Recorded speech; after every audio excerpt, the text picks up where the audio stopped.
We should all hold up our book. Oh, yeah. Well, Okay, we are streaming and I'm going to start record. Whoops. Start. Tanya. Oh, there is somebody else missing.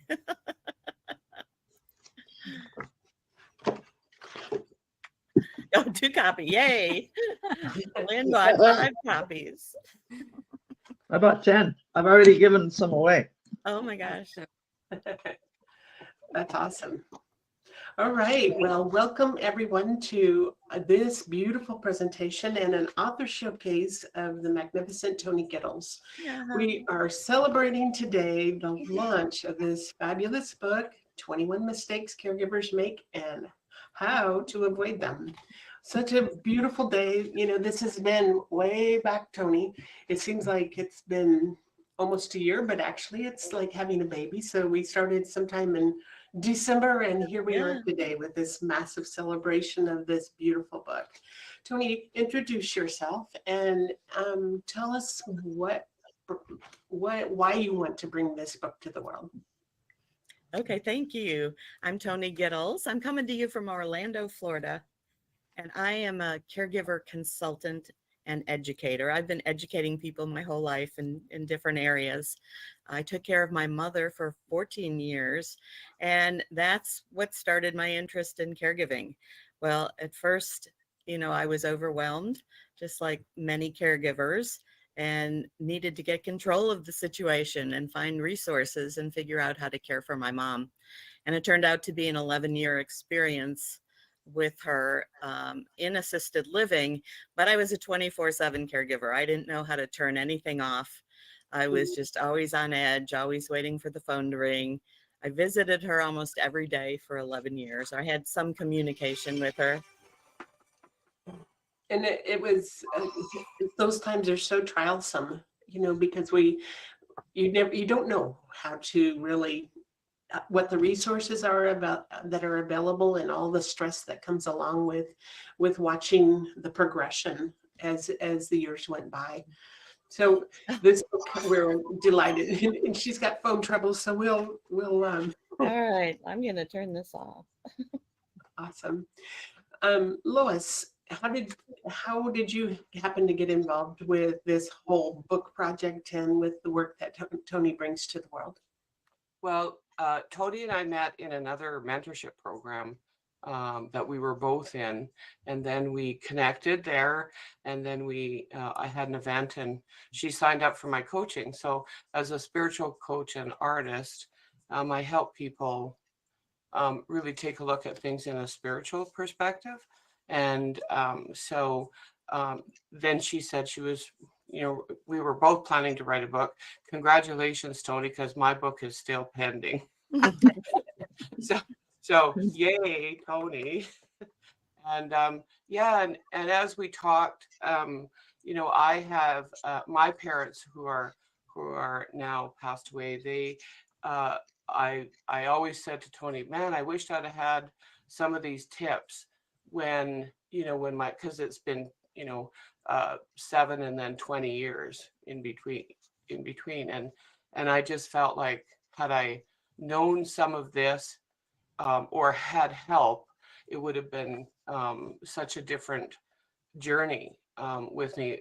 My parents ended up both in assisted living and then extended care, and I have 9 brothers and sisters. However, I got to be I was elected, right, as the medical director and all of that. And so I just found every time I talked to Toni and she talked, and I was looking at her book and reviewing it, and I actually reviewed it from a spiritual perspective, as in how it could shift people's perspective. And I really, we can talk more about that, but and so that's how I met Toni, and I'm just amazed at all that wonderful work that she's done and her expertise.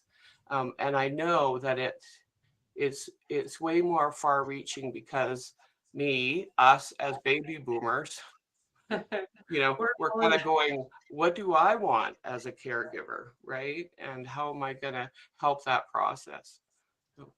Welcome, and thank you for being here and sharing. How about for you, Dennis? Well, my introduction to Toni came by attending one of her first seminars that she gave on caregiving. And at that time, I was a caregiver to my wife who had early onset Alzheimer's. Mm. And so I was struggling with the responsibilities of being able to manage what she needed and what I needed. And so she gave me a lot of insight, support through it all.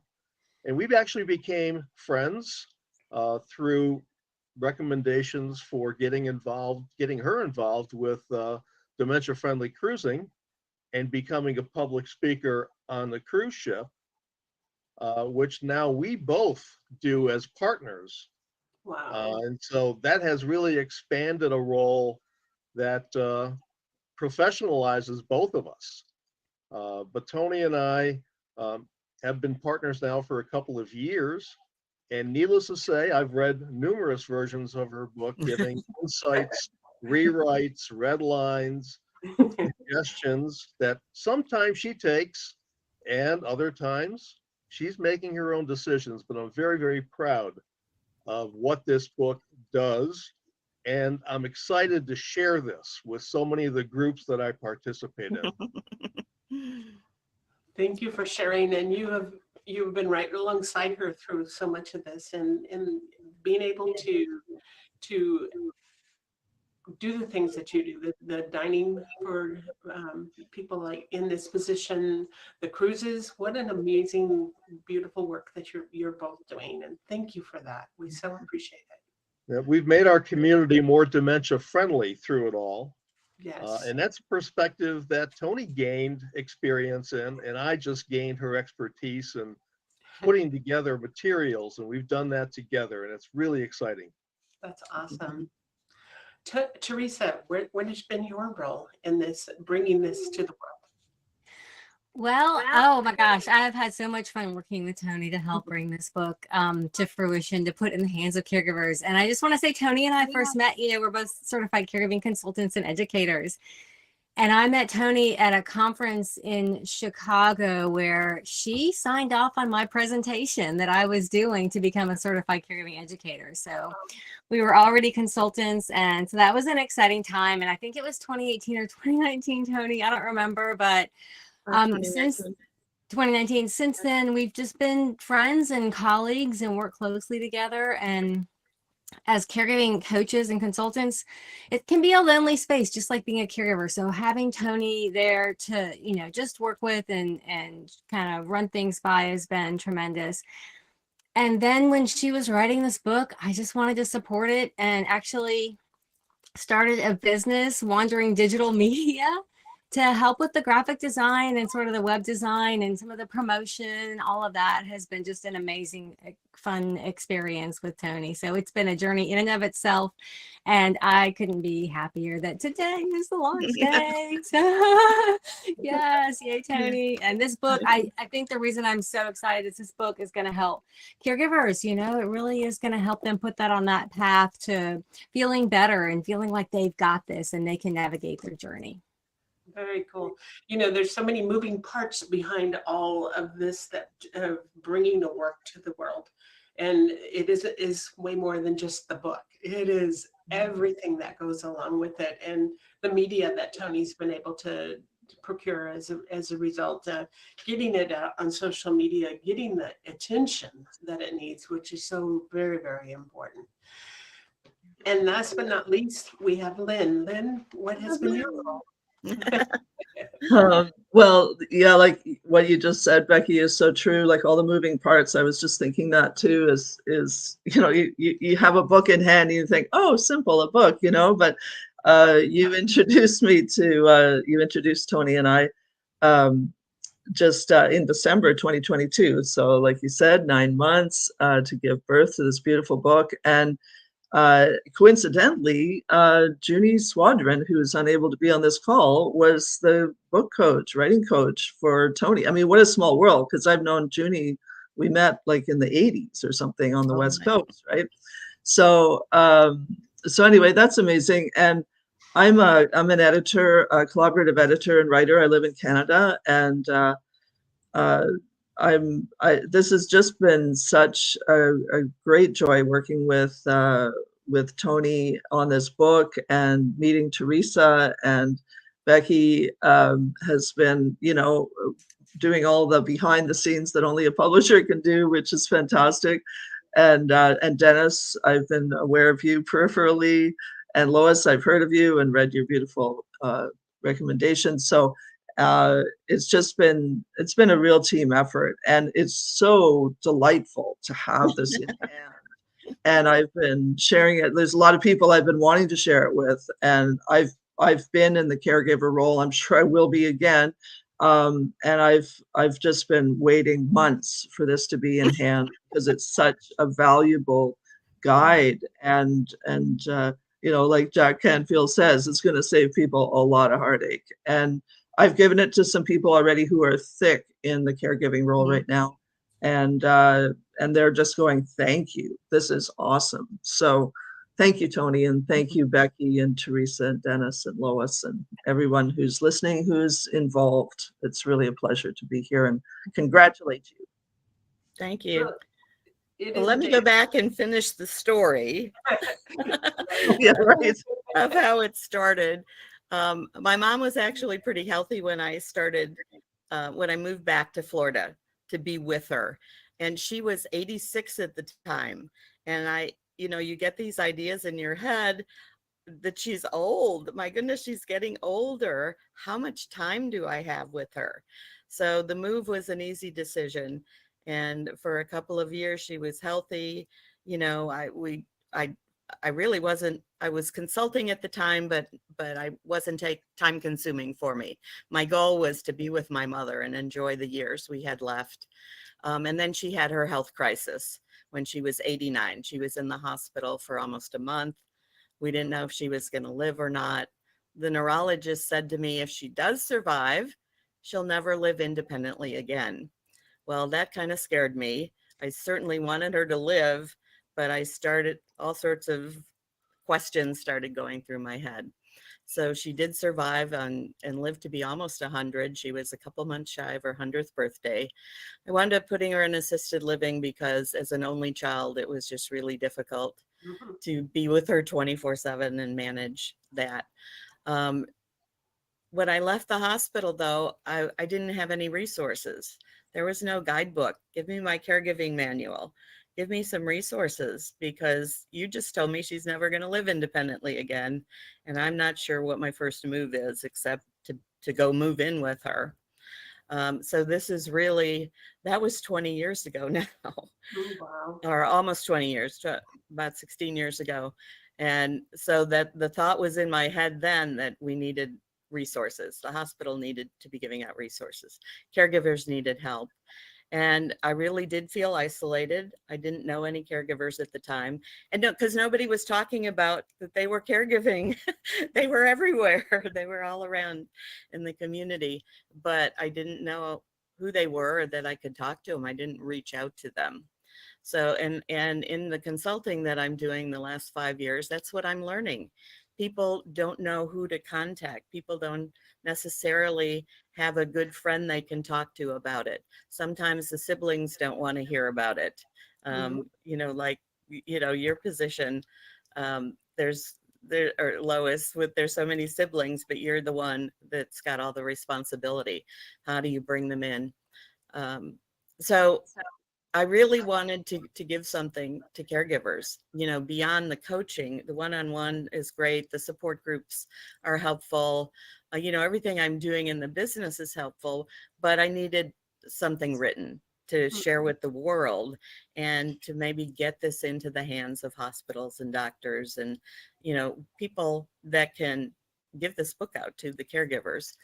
So they've got something in their hand. And I know when you get in the trenches with caregiving and overwhelmed, it's probably not the time to read a book, but the chapters are short. Right. There's the mistake or the problem, the concern, the worry, you can call it anything you want. And then I take you through the solution so that you can create an action plan. So I wanted to comment about working with Lois, because this was I've never taken on a big project like this. I've written articles for magazines and short compositions. And there were many times I wanted to quit, right, Lois? Absolutely. And Lois is channeling my spirit guide, saying, "This is your purpose on earth. You need to commit and keep going." So I'm sure I resisted for a while, but I kept going. And yes, there were multiple versions. And I want to say something about Lynn. As an editor, we worked for about 5 months. I mean, still there were multiple drafts. Yes. And I think we can certify you, Lynn, as a caregiving consultant because you spent so much time reading the book. Wow. So Awesome. you can probably answer some of these questions as well. I got it memorized. Yeah. And I've talked to one of the caregivers about the book, and, I said, well, it's 21 mistakes caregivers make and how to avoid them. And she goes, oh, that's a great title. She said, there's only 21. I said, no, there's way more, but I had to stop somewhere. So I picked the things that people are asking me about, the caregivers are asking me about. I picked the things that were the hardest to learn during my experience, but important, the things that changed everything for me. And an example of that is asking for help. People are not asking for help. There's a whole section on building your community, and then how do you ask for help? And there's a section on communication as well. Communication is so important. And we're still learning how to communicate effectively with people without reacting, without being emotional about it or getting angry with people. So I really, that's an important section to me, and something I've studied all my life because of my background in healthcare. So that's how the book got done. And the asking for help, I've asked all of you for help, and that I had to step out of my comfort zone to do that. So, we're all still learning to be effective in our lives, and caregivers really need to get this information to go from this overwhelm to control in their life. How beautiful, and what an important role, because that is something that what you've been called to do. And we all have such goodness to bring to the world, and yet sometimes we don't really know what that is until we have an opportunity to do this. And one of the things that you mentioned in your book as part of the 21 mistakes is not having the health information in advance. Let's talk about that and how important that is, because I think all of us on this call, we've either faced these situations or we are going to be facing it soon. My folks are 87 and 89. Stubborn as can be. As far as they don't want anybody to help, and they're not really prepared. They have I've had to sit down with them and say, okay, it's time to bring this to, I need to know what you want. And we've been doing that for the last 10 years, but finally I've been able to send them this book and say, all right, it's time for us to really, really drill down and decide what it is that you want and how I would be the one with the responsibility. So how do I take care of and fulfill your wishes? Well, that I think because of my healthcare background and being an instructor at Baylor College of Medicine, knowing how to talk to physicians, my dad was fairly well prepared. But no, my parents never sat down with me and said, these are my medications. Here's my list. These are the doctors I go to. Here's the list and the contact information. And here's a document on my health history and all of the diagnoses I've had. So I don't know any parents that have ever done that with their children, or vice versa. I'm not sure how much spouses engage in doing that as well, but that's probably an easier conversation to have. But it's up to first of all, it's up to you. Like you said, your parents are in their 80s. We need to have the conversation. People need to first have the awareness that there is somebody in their life that they could be caring for. And it's not necessarily an older person, because you know, people get sick at every age. There are auto accidents. There are so many different things. COVID was a good example of, you know, Absolutely. opening people's eyes that, oh my gosh, this could happen to me. How do I prepare?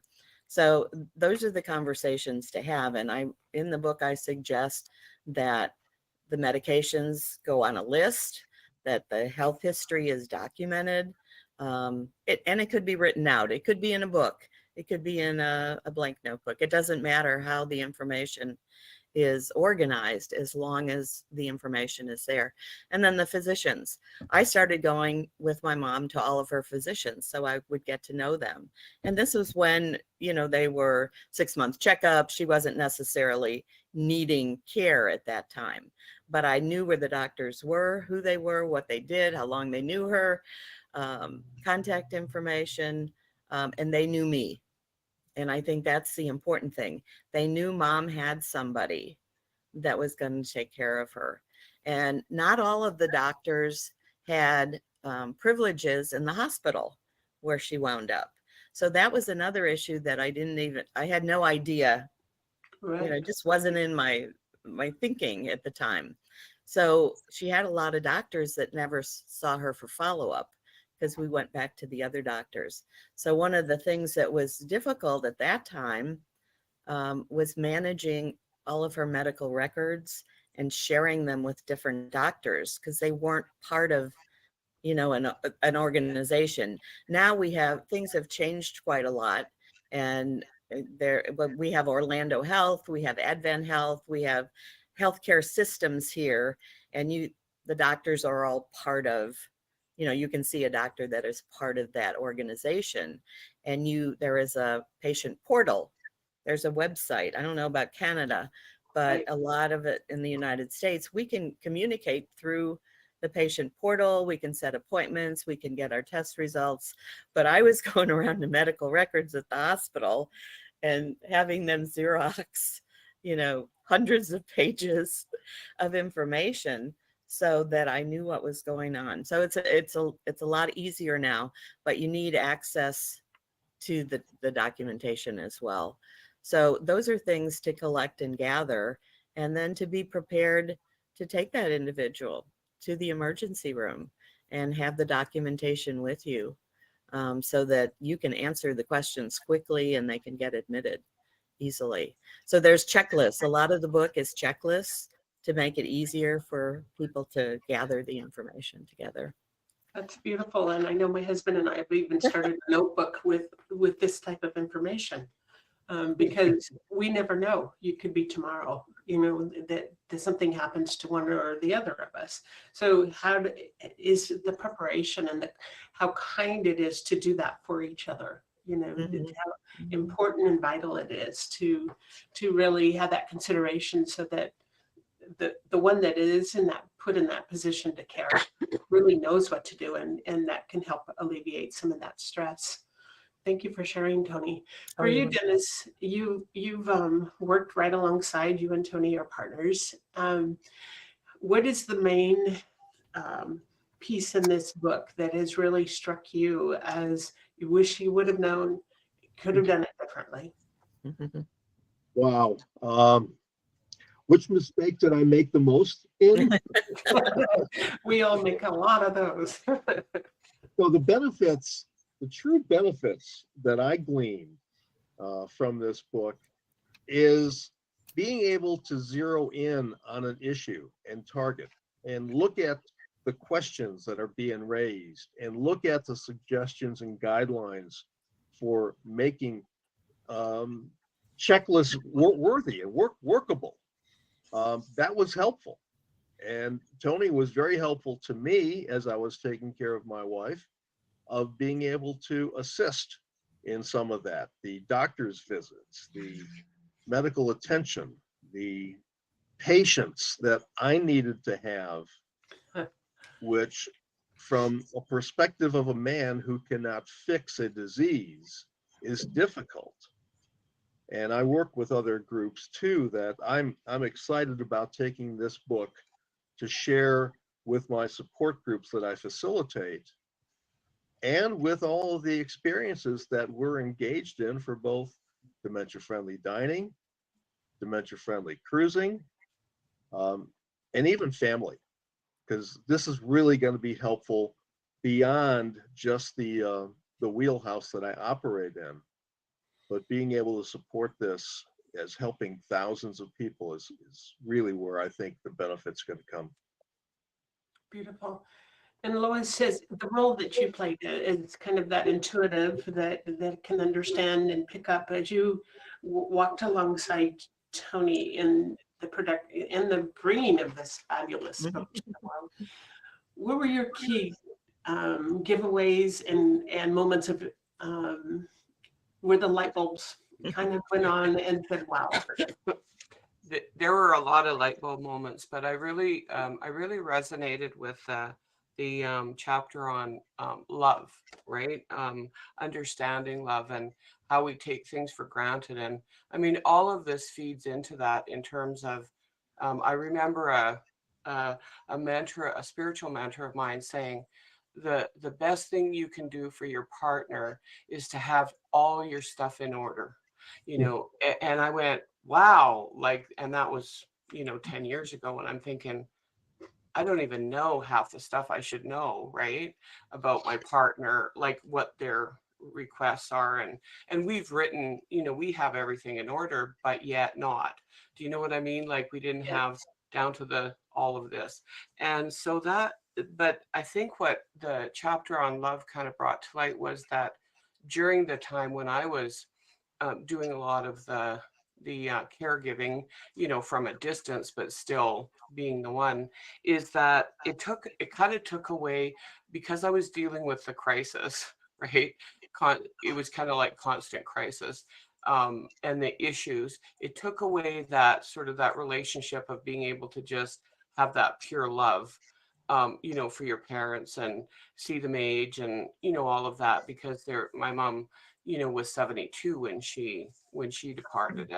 And so we knew she was going to be leaving because of her health conditions. And so it was like, you just took for granted that they would be there, for, well, I don't know. I mean, we didn't really put the year down, but, and so that thing about, even just sharing the load and asking for help, right? Asking for help. You do this for them today, because then I can have quality time with them, just to sit and visit and do all that. And I just love that. I love when she wrote about the puppy, going into the room and seeing the puppy getting petted and I love you, and getting down on her knees and, saying, being that. And that was a visual, right? And then on the spiritual side, that constant encouragement, because I mean, I'm just channeling, it's not me speaking, here you go. This is what they would like you to,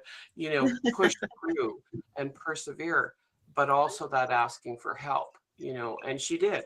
I'm amazed at all of the vast knowledge and the helpers that Toni pulled in to write this. And, I sit here and I kind of got a little bit of goosebumps, because I'm going, oh, we need this in Canada, like, the movement, the movement of caregiving, because there, I've been in and out of the health, situation myself, and with others and with other family members, and we fall short.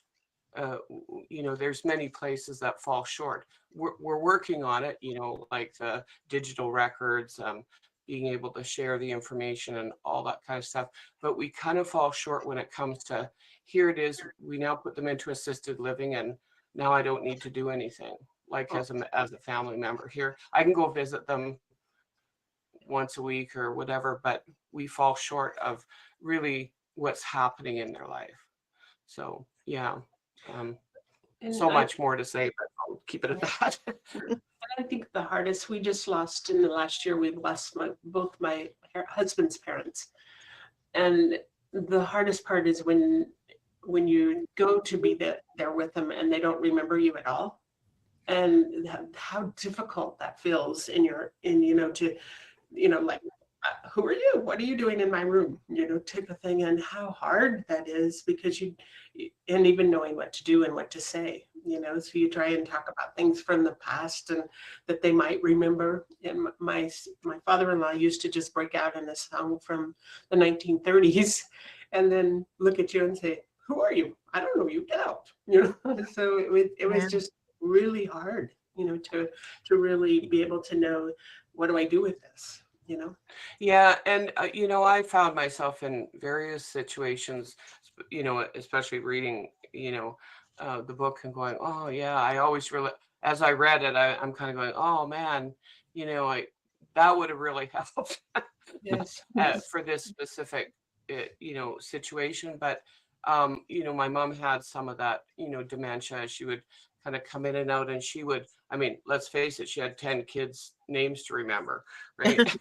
So it was like, oh, she would wait until somebody else said my name, and then she would go, oh, Lois, right? And you knew that she didn't really recognize you, but you just, you know, just, you know, played along because it would get her all worked up if you said, well, you didn't know who I was. And so all these tips and tricks, right, to just help them.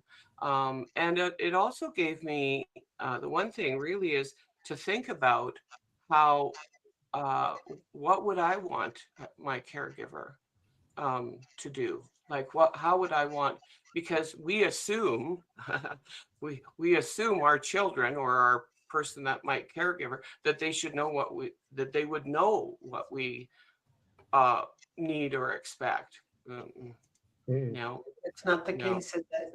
yeah. Yeah.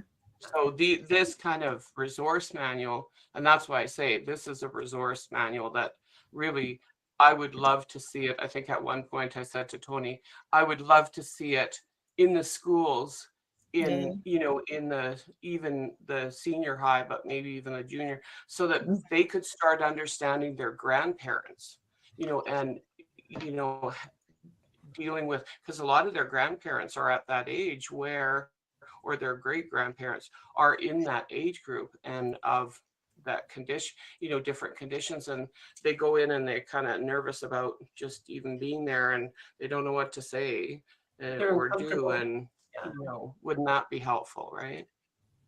right. Um, Teresa, for you, thank you for sharing, Lois. For you, how did you get started in the caregiving field, and how has this book benefited you?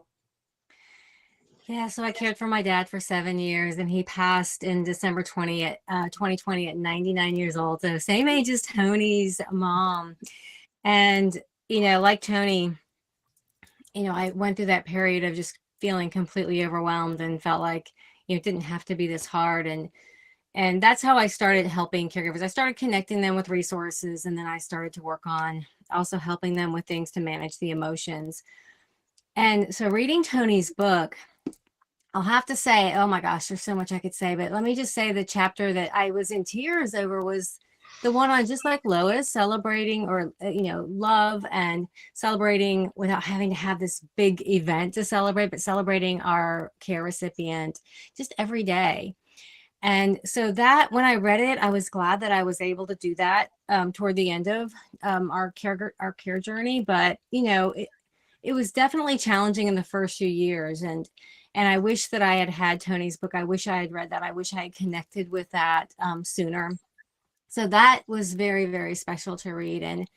And you know, I look back at the conversations that were so challenging and because of all the emotion. And I think Tony does a beautiful job of laying out what conversations we can have. And hopefully before there's a crisis, before there's all that emotion and that fear that fuels, you know, the conversation and turns things into conflicts between safety and a desire for independence. If we can have those conversations sooner, then we take that emotion out of it. I mean, obviously there's some emotion. We're always going to just, you know, it's all driven by love and care, but there's going to be fear behind a lot of these conversations. So, you know, having Tony's book to help guide us in these conversations is really crucial. And the last thing I want to say, although, like I said, I could go on and on. I love that there's a focus on mistakes and then the solutions, but the self-care piece is so important. And Tony beautifully describes how we can prioritize our own well-being while we care for our family member, which sounds almost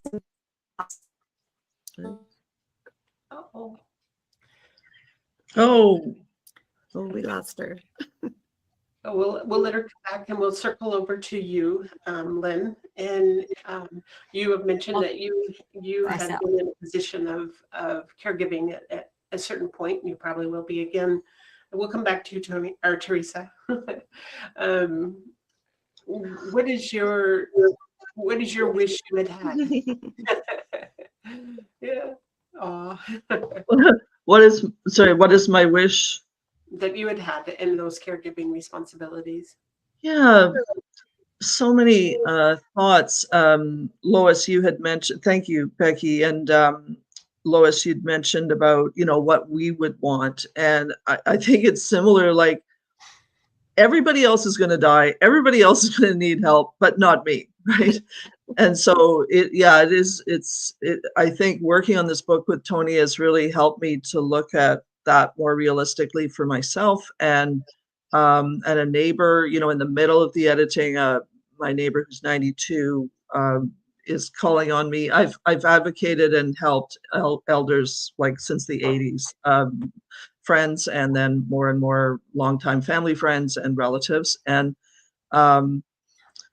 she, wanted me to come over and help her to get ready to call the ambulance to get them to take her to the hospital. And so I was helping her put together a little bag to take. And she'd been through this before. It wasn't like it was new to her. But, I got her list of medication, which she had, and got this little plastic baggie together with all her stuff. And when the ambulance guys came, they said, "Oh, wow, you're very organized," and I felt really good. I thought, well, that's Toni.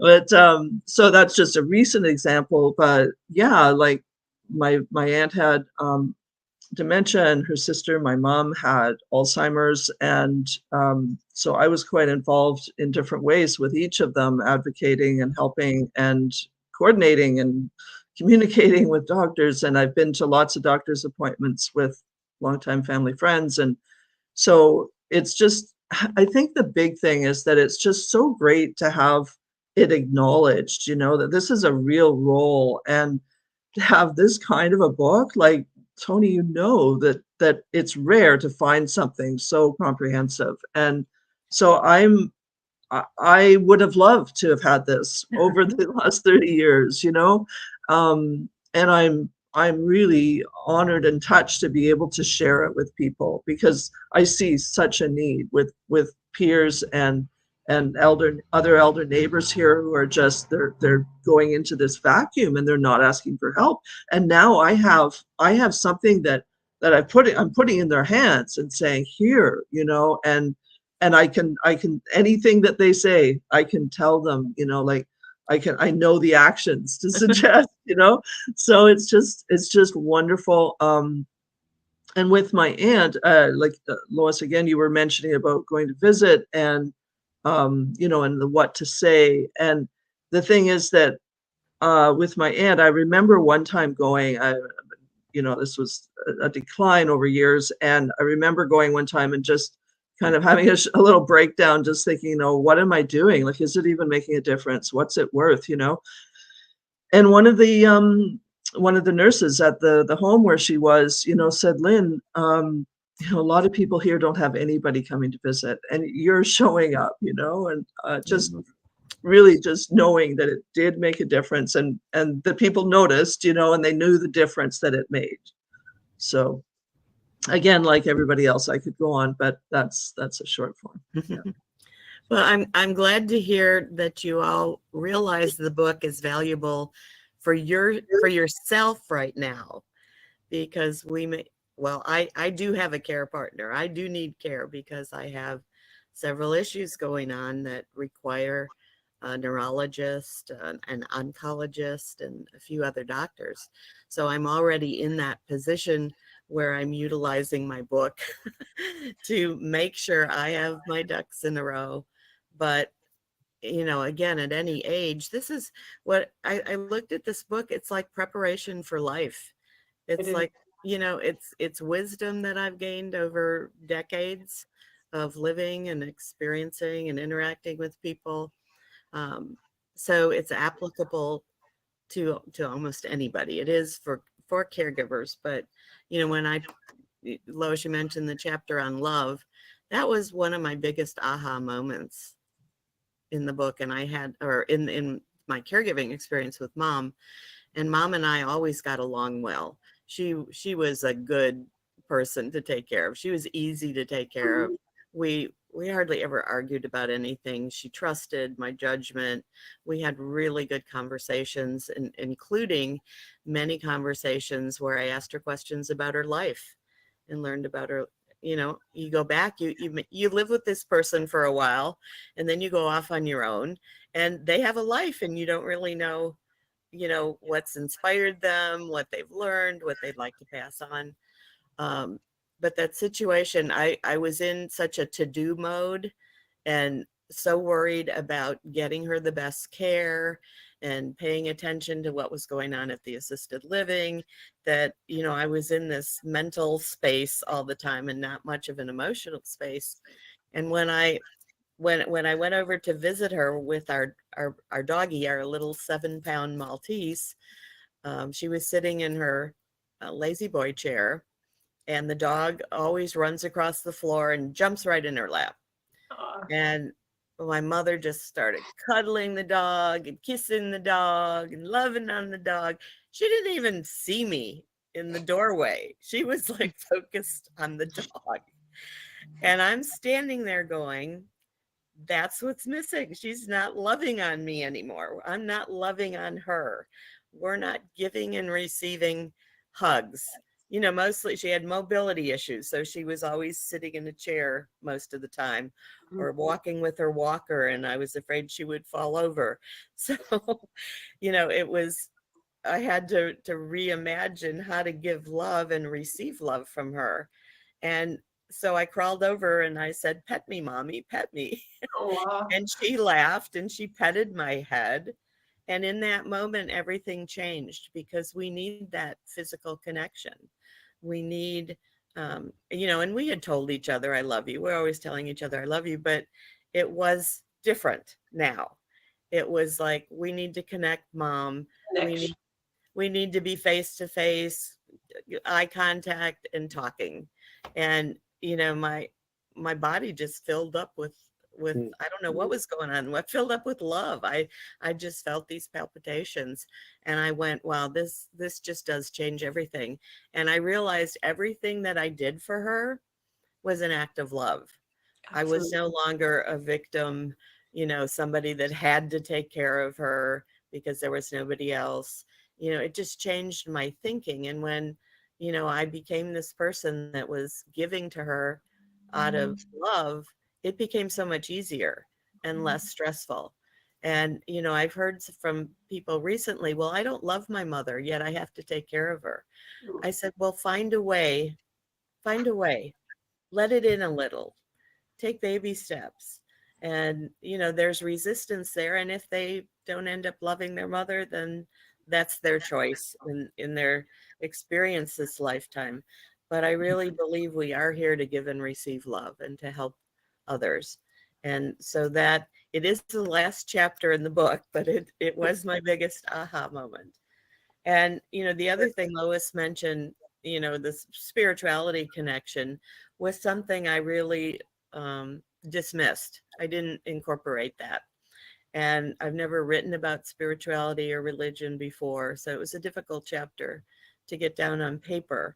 But the message is there. If you already have spiritual or religious practices, if you are in touch with your intuition, pay attention to that, but don't dismiss those practices, because that's another way to ask for help and to receive help. And Lois, I find, aha, when I'm caregiving again, it's like, no, it's present in my life now, that direction. So that's another chapter. But, celebrating life, we only have the moment. We only have the present moment. We have this moment now, and I'm trying to enjoy every single second of this moment. because it feels like this week with the book launch is something I've been working toward my whole life. I didn't know it. I didn't know that was it. And I've had a great career and I've helped a lot of people, but somehow this is big. It's as big as the care I gave my mother. I thought that was my main purpose, in this lifetime, was taking care of her. And it was really the most beautiful job I had once I redirected my thinking about it. But the book launch, the book can help so many other people. And so this becomes a bigger mission. And changing communities, how communities treat caregivers, and that they become more friendly toward the caregiver, because we're doing quite a good job, but we need help. It's such a big role, but the biggest thing for you, Toni, is to really step into honoring yourself with the accomplishment that you've brought to the world. What an amazing accomplishment. And I know it's been through thick and thin. It's been through lots of steps to bring this beautiful book to the world. So congratulations to you, and for having the heart, the wisdom, and all that you bring, that you actually accomplished it. Because that's one thing that often doesn't get accomplished, is somebody knows that they want to do something, but they don't bring it. They don't really stand up and go through the tears and the heartache and the joy and the every emotion in the universe that takes to bring something as valuable as this to the world. Thank you. And you're welcome. honored. So for those that have been listening, we have the links that are posted in social media. We will also be able to share this video out in other ways. But thank you for each one of you that attended today, that were on this panel, and for all of those, the future readers and actually listeners to this. Take the time, read each chapter, but know that in each chapter you can open it to a place that, wow, that's just where I am today. This is what I need today. And read that part. It's there for you. It's at your fingertips. It's pure gold. Thank you. And Lynn's going like, I'm going to read it. I need to read this now. So this will be the end of our presentation. And thank you for each one of you for being here and sharing your hearts of gold with the world. Thank you. Thanks, Becky. Thanks for welcoming us. Yes. Yeah, thank you. All right, and I'm stopping streaming.